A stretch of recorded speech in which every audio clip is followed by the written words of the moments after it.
Hey YouTubers, and welcome to another episode of the Samurai Monkey 42.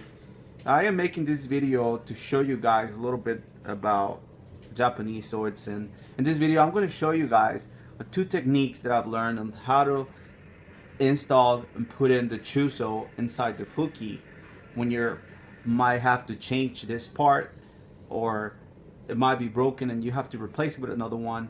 But there's two easy ways that you can do this, because sometimes the fuki is different. Sometimes the hole can be in different place, or this hole can be different sizes, and the chuzo can be just a little bit different. But here's two ways that you can install the fuki and the chuzo inside the fuki. So the first one is, and this is not going to work with this clip, but the first one that you can do is you slide the chuzo. If this spring here on the back side is long, what you could do is, and this hole is big enough, you could grab the back spring like that, put it inside the hole, and the chuzo should be going in. By you pressing on the back, it will slide right into the hole and go inside here. But for this chuzo and fuki, what you could do is you're gonna be doing this. So what you're gonna do is you're gonna put the button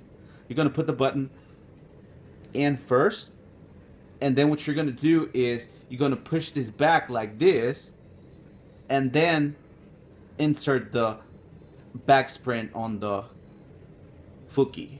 So that's how you're gonna get this inside of there all together.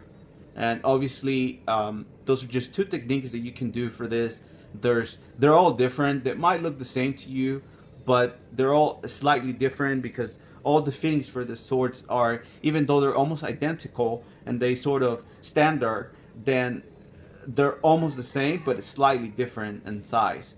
Another thing I wanted to show you guys is, if you're trying to measure the clip mechanism, what you could do is you can enter.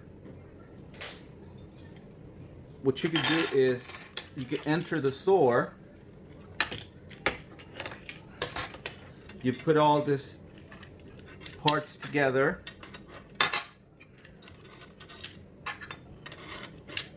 and this is a technique that I use when I'm measuring the chuzo, which comes to be pretty handy. Is I leave the fuki and chuzo without the suka. This spring is just a little bit short, so what you could do is you could do this,